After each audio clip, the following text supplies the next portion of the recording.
E aí, pessoal, tudo bem? Caso você não me conheça, meu nome é Juliano Ribeiro, eu sou AKT e AKC pela Aspercom, Educação Corporativa. Hoje estou querendo conversar com você sobre uma dúvida de aluno que surgiu esses dias. Esses dias não, já tem um tempinho já. Naquele tempo, lembra quando a gente fazia ainda cursos presenciais? Eu tinha o hábito de pedir para os alunos colocarem em post-its alguns papéis para dizer, olha, quais são as dúvidas que eu quero ter resolvidas ao longo deste curso. Tá? E uma das que surgiu foi: como é que funciona a planning no Kanban? Eu não vou explicar bem isso hoje, mas eu quero falar um pouco sobre a pergunta em si. Vamos lá? É muito comum, quando a gente vai para um treinamento, que nós tentemos enxergar aquele novo jeito de se trabalhar, aquela nova maneira que está sendo apresentada para a gente, através dos símbolos e dos signos que a gente já reconhece, através de toda a simbologia que a gente tem já montada na nossa cabeça. Então é super normal, tá? E não tem nada de errado você começar a buscar dentro daquela nova realidade metáforas, analogias, coisas que você já conhece para poder ter um parâmetro, ter uma comparação. Ah, isso parece com alguma outra coisa que eu já vi. E aqui tentando explicar um pouco o ponto de vista do aluno, tá? Se você começa a entender um pouco de semiótica e de metáforas e tudo mais, trazendo um pouco da retórica, você entende que toda vez que um novo conceito te é apresentado, tá, da semiótica, um novo signo, você tenta dar significado para ele comparando com os signos que você já possui, tá? Aqueles que já estão presentes na sua semiosfera. Então, se eu te falo, por exemplo, olha, existe uma reunião que é assim, que parece com isso, que faz dessa forma, a pessoa tenta fazer uma analogia na sua cabeça ali, para poder dizer, olha, parece com um pato, anda que nem um pato, faz quaque-quaque, pô, é um pato. Tá, mas aquilo lá, sei lá, é um marreco, e é um outro bicho que não é um pato, mas a pessoa que entende um pouco mais do assunto sabe que não é um pato, mas quem olha de fora é um pato como qualquer outro. Qual que é o problema nisso tudo, então? O problema tá que o Kanban, ele consegue explicar um pouco do que são os outros métodos, mas infelizmente os outros métodos não conseguem explicar muito do que o Kanban é ou como o Kanban organiza o trabalho. Então, por exemplo, essa pergunta em específico que ela não trouxe, ela estava preocupada com o seguinte, de que, olha, existe um modelo, esse modelo deve ter algum tipo de ciclo, e nesses ciclos deve ter uma reunião de planejamento. Se existe uma reunião de planejamento, como é que é a estrutura dessa reunião? Porque a reunião que eu conheço de planejamento tem estrutura. Para começar um ciclo, eu tenho que fazer uma reunião de planejamento. Então ele já começou a montar na sua própria cabecinha ali coisas para poder comparar com aquilo que estava sendo posto para eles, assim na sua frente. Como eu ia dizendo, não é tão simples. Tá? Porque, por exemplo, eu olho para planning do Scrum, que era o caso que ele estava comparando. A planning do Scrum, como é que ela funciona? Ela funciona como um filtro de entrada e um ponto de compromisso, vamos dizer assim, para que o time assuma uma quantidade de trabalho com a qual ele vai lidar por 2, 3, 4 semanas ali. Tá? Então, no fim das contas, o que eu estou fazendo eu estou criando um lote de trabalho fechado, comprometido, com o qual aquele time, aquele serviço vai ter que se engajar e vai dar o sangue para poder entregar. Tem a método sprint, por aí vai, eu sei, esse vídeo aqui não é para explicar a sprint planning. O que nós temos de mais parecido, tá? Mais parecido dentro do Kanban seria a reunião de replenishment ou de reabastecimento. Como é que ela funciona? Ela é o momento no qual o time que está envolvido naquela entrega do serviço, ele se compromete. A demanda passa a ser comprometida. A partir deste ponto, existe uma decisão forte de dizer: nós vamos realizar esse trabalho, nós vamos realizar essa solução. Porque, veja que quando eu digo que não é simples, é porque eu tenho que conhecer vários conceitos dentro do Kanban para poder dizer o que é uma reunião de planning. Primeiro, eu tenho que entender que existe um fluxo. Tá? Nós tivemos uma live na sexta-feira última agora, para quem não está sabendo, dia 16, tivemos uma live, está ali no canal da Supercom, fiquem à vontade para assistir, vou deixar o link aqui. E nessa live a gente comentou um pouco sobre o que é o fluxo. Tá? E o fluxo, uma das frases que eu coloquei lá, que ele é a sequência de transformações pela qual a matéria passa até ser algo entregável. Traduzindo em miúdos, quais são as etapas que o problema passa até se transformar de problema até solução. Esses passo a passo que vão acontecer são o fluxo de trabalho. Em algum ponto desse fluxo, nós nos comprometemos. Por quê?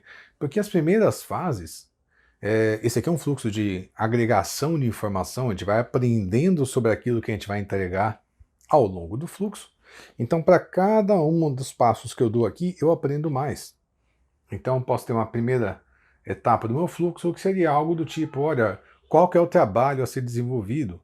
A segunda etapa, talvez isso eu tenho uma hipótese para poder colocar. Em cima dessa hipótese, eu vou dizer, ela é viável tecnicamente? Ela é viável financeiramente? O cliente aprova essa solução? E por aí vai. Eu posso ter N etapas ali dentro até que chega o momento de beleza. Nós vamos construir isso aqui. E nós vamos começar a construir isso tal data. Esse momento de reabastecer o quadro, de trazer as coisas para dentro do fluxo de construção, é o momento que nós chamamos de replenishment. Tá? Eu estou falando de uma cadênciazinha que o Kanban tem. Tá? Tem outras, e eu vou deixar o link também aqui nos cards para vocês. Tá? Nós tivemos 2 lives enormes, eu acho que juntas deve dar umas 3 horas mais ou menos de conteúdo para vocês, onde o Oliveira e o Yoshima explicaram bem detalhadamente cada uma dessas lives, inclusive traduzindo um pouquinho para dentro do trabalho remoto. Tá? Então, é um bom conteúdo para vocês observarem também. O ponto todo, então, desse meu pequeno vídeo aqui não é para explicar necessariamente como funciona a planning do Kanban, mas que sim, eu consigo enxergar, por exemplo, a planning do Scrum e explicar a planning do Scrum pelo prisma do Kanban, mas o contrário eu não consigo explicar. Eu consigo explicar para dizer, olha, na planning do Scrum eu tenho um ponto de compromisso, eu tenho um lote grande demais, eu tenho um compromisso forte e eu tenho um lote de trabalho de no mínimo 2 semanas para poder trabalhar ali no fluxo. Tá? E esse lote não cabe adaptação.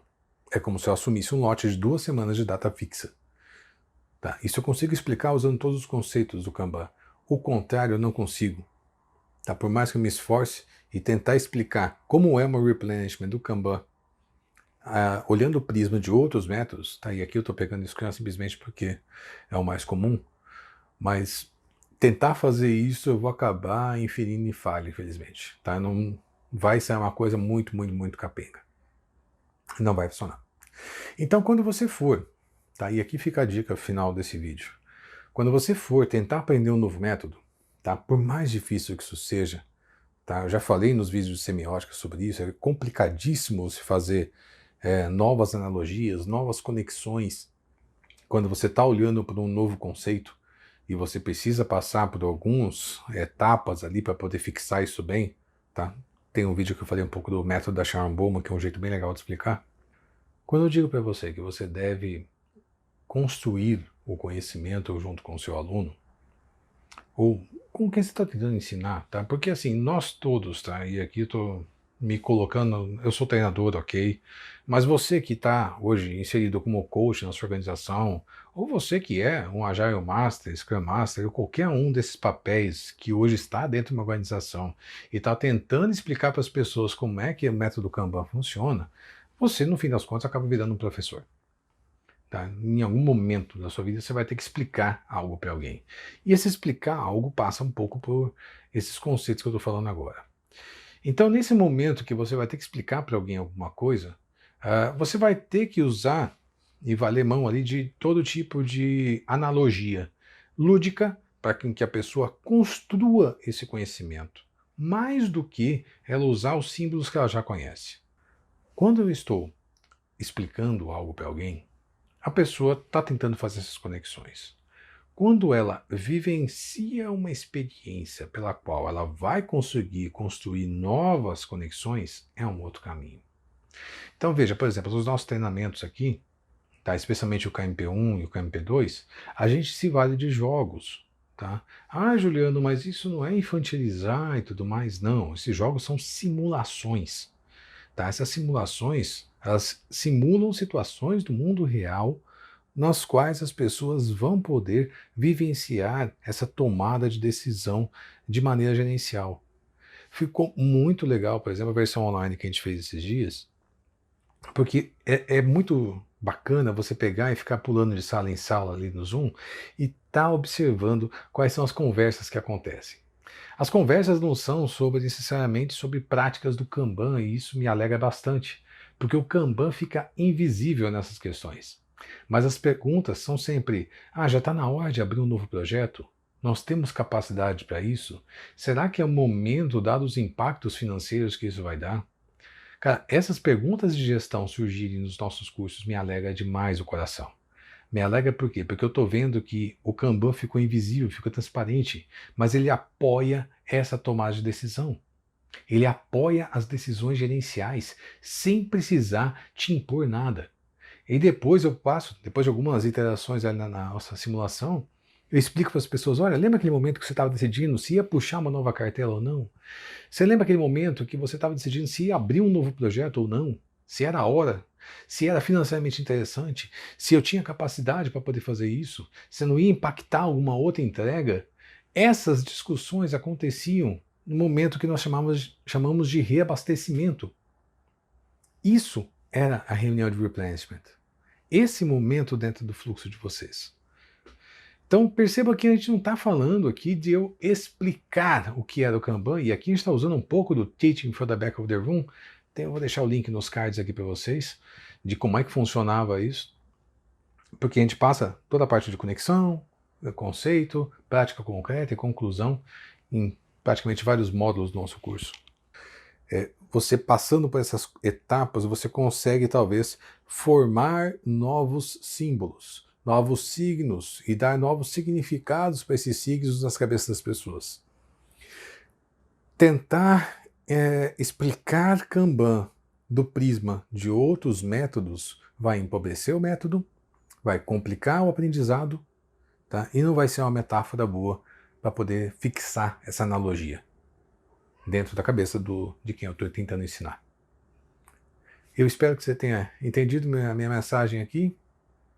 Espero que esse vídeo tenha te encontrado bem. E, bom, se você ainda não está inscrito, se inscreva aqui no canal, deixe seu like, comente